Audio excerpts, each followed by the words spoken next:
them was that one way I didn't can become Macafugum na some of you will look at your Kenya and up an again and video and what in Kenke or in Kenke since Cambodia and Kenke on up and away making or him Niku. Or some kuno get this woman and Tinono. Okucha him and one needed in a 1 year. Mago, some of those small in here, more those and Achom kuno pay very close attention. Otago, you chant again. Share the video. Kini share at least the video and what more engagement other people are seeing it. That is the secret of it. I didn't think share video if we mutali share that video. Because someone knows up tarogeta toys up to Ikuni Begechi, one was up to Ikuni Begoyas up to Mwagachi. At least go motago. At least it's not for you to pass the message along. It pass there along on your Zamotakwa and go away Motakwinke. Imagine I'm also get like yes also you know you wanted the video share your WhatsApp platforms Telegram Facebook Instagram mago share all those things that one them for video on TikTok. I was so happy Ishimukoza. So you guys are doing well. Thank you very much mananka kabakona na share ya God one. How would you subdue the Igbo nation? You understand? How do we do it? You understand? How do they do it? Here, Merabona, immediately after the war, after that, Nibobu, Aburu Sirike, and Aburu culture, Aburu tradition. You understand? First of all, let me introduce myself before talking. Afambo, Wadankichi. Nkechi adukwu mudika adejembu gomiro na mmiri odu oge ha ni na ngure udo n'ozi n'Imo State. Wow.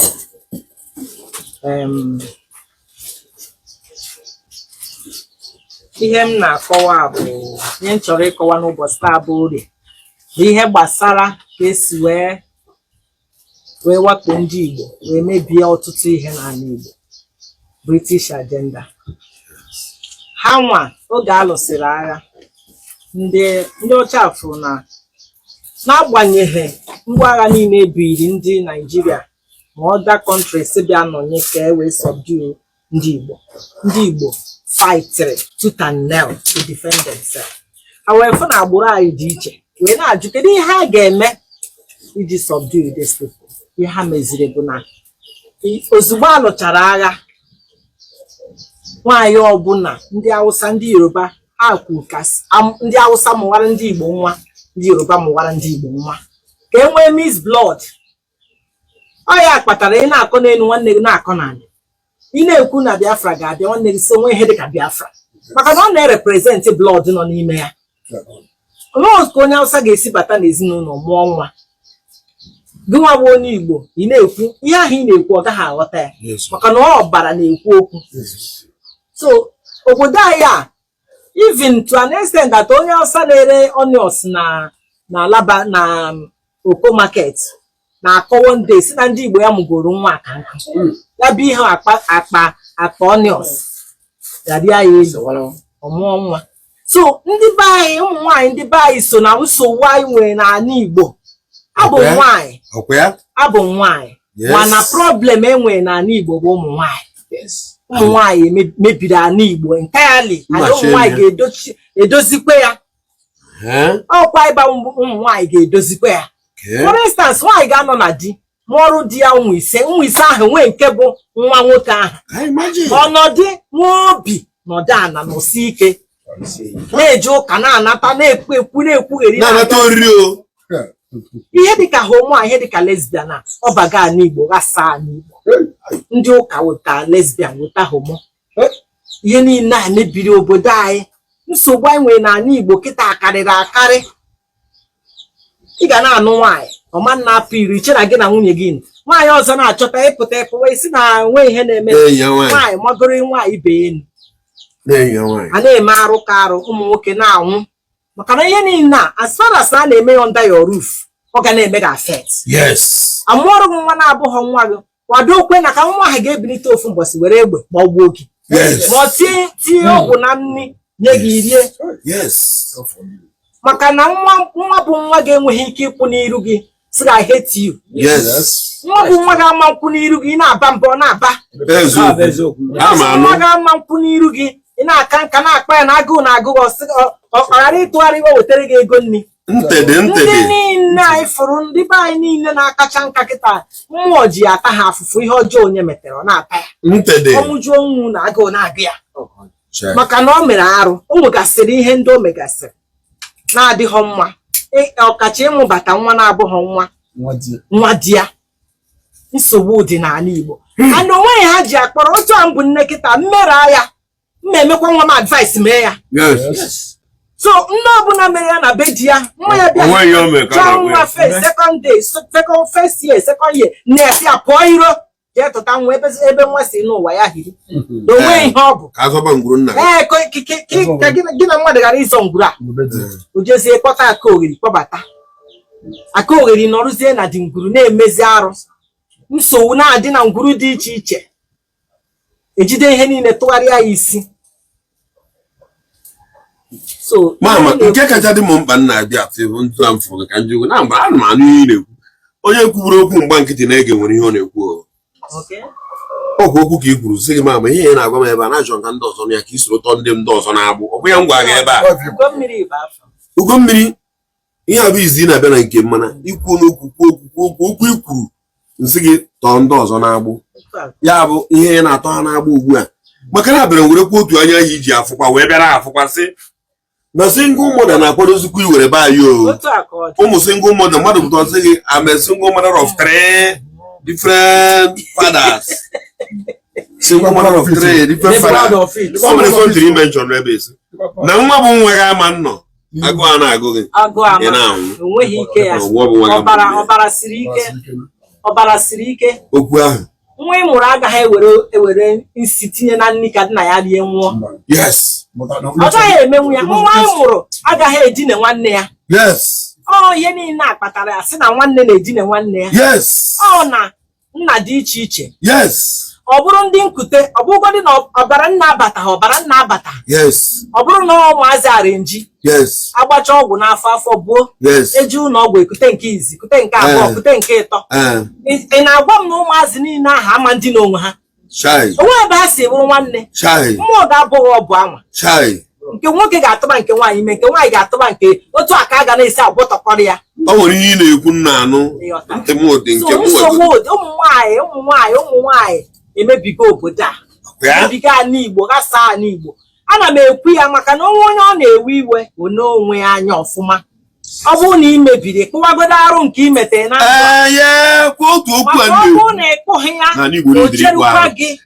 ya o cherukwa gị ihe ọsọ gị nwee n'ego. Many people kịta afọ awisiri ewi n'oge gara aga kịta be ha bụzi ahịhịa dị ya eziokwu maka na ngwọtọ na mmetọ. Ịbịa kịta anyị nọrọ di na-enye gị ihe niile ọ na-enye gị ijekwu getman ọ na-amụrụ gị nwa ọ mụara gị nwa mụcha di onye a nwee ike pụzie n'ụzọ asidenti pịa nwụọ ọnwụzie iteki ova na-amacha mana ụmụazị ahụ turn around become a turn on your flesh. Ị ga-eri uru ahụ maka na enwere mmụọ nọ na be di gị ahụ enwere mmụọ nọ na ngwuru ọbụla nwere mmụọ dị na ya. Mmụọ agbaghọ nkịtị nọ na arụ dị n'ụwa dị too much. Mmụọ na-eme ka ejuna ọrụ ha ihe dị ha nnukwu mmụọ sukpuo gbara onye ọbụla nkịtị maka na anyị nwa nwere time. Mmụọ time is infinite.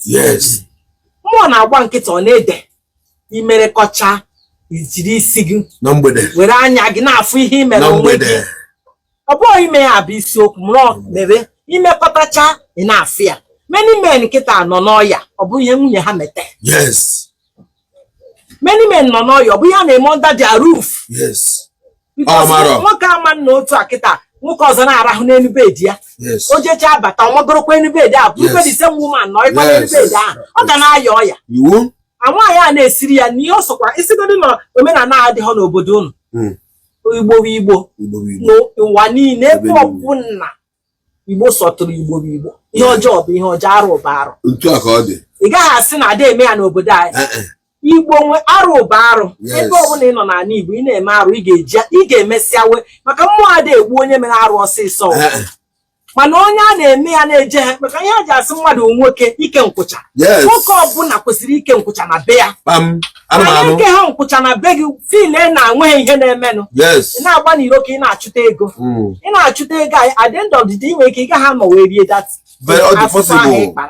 then nwoke ọzọ bịara imezie ya at the end of the day ọkụta azụzi ka a na-ajụ kedu ka ọ ga-adị nwoke ọbụla bụ onye Igbo ga na-ajụ kedu ka ọkụta azụ m ga-adị azụghị ka a na-agba mbọ kedu ka azụ m ga-adị ya bụ eji ba mazụ beze na mbara mazụ beze chọpụta ihe na-eme na be gị mara ihe na-eme na be gị kwa nwunye gị iyi a na-akwa nwaanyị iyi kwa nwaanyị iyi nwaanyị na-abata na be gị ịnọkọta ịmụtakwara m nwa na-abụghị nwa m ịpụkwa nwoke ọzọ rịa gị elu nke a igwere egwecha anyị kwa ya iyi ojegodo ebe ọzọ mee ndawa iyi na iyi ahụ ọ ṅụrụ na be di ya na ọ gaghị adị ire o mebie ọzọ bata ahụ ụkwụ na be di ya ahụ ọ dị ire nwoke ọbụla na-achọ ịnụ nwaanyị kịta ndụmọdụ ka m na-achọ ịdụ ndị na-anụbeghị nwaanyị unu na-akwado ịnụ nwaanyị kịta ka enu nkwụcha fie na asaa n'anya mụrụ n'anya ka azụ nwaanyị ọbụla ị na-akpọbata na be gị gbaa ya ndụ gwa ya si ya na maka na ndụ nwoke bụkwa n'aka nwaanyị ka ọ dị nwunye gị maka na aka ha ji agba na streeti adịghịzi mma ya amaghị ndị bụ ndị streeti na ndị abụọ ndị streeti onye gbapụta na streeti eselebreti amarozi ndị bụ ndị streeti asị ya nwa bụ queen ọ ihe na-emezi n'ala Igbo ihe ọjọọ si ka a na-etiwe mma ya na-etiwe ihe ọjọọ ugo ihe nsị ka m kwuo ka ntizi onwe nwaanyị nke erere okwu kwujisie m ụkwụ n'aka nwaanyị nke erere okwu kwujisie m ụkwụ n'aka n'ụlọ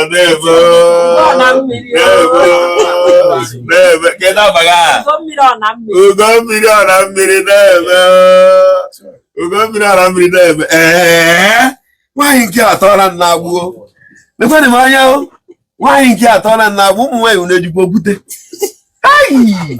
ha nwa nke ọjọọ ya ọ na-atọ m gịnị ka eziokwu ya bụ dị gịnị maka echi ahụ na-agwa gị ebe a mgbe ọbụla ana m eti mgbe na-agwa gị na machi ga-abụ mmewụrụ echi ụmụnye m paracetamol ọ hapụ ịgwọ m isi ọwụwa na ukwu mgbu na ahụ ọkụ ya ihe m ga-eji kpafu ụmụ m ego n'aka echi na ma chọrọ ya ma nna enwe ihe ọ debere m nna clear na road the road is very clear and onwere mụhazi ukwu na mma adodoro ụmụ ebe ga-agbapụta echi enwe galọn maka na onwere mmadụ rutere n'ụwa 70 ịdịbago week imega expire 70 imega expire so how many years fọdụrụ gị kịta ma gị nwa nwoke ma gị nwa nwaanyị fọrọ how many years na so mgbagbakozi ihe ị na-ezuzu kịta ugbu iri zuru ụwa nwa na kesi niile idebe na ụmụ ya mụsịrị dowesịara nwoke mmadụ ịmụrụ ọ bụrụ nwoke a na-akata na-egbu mma tara nwanne eji mma bụ nwanne nwaanyị a mepere m anya ndị nwaanyị onwe ịnụ ọbụ na onwe ịnụ ịgotago buru ya n'ime gị gwakwa onye ọzọ ma ndị ya adụ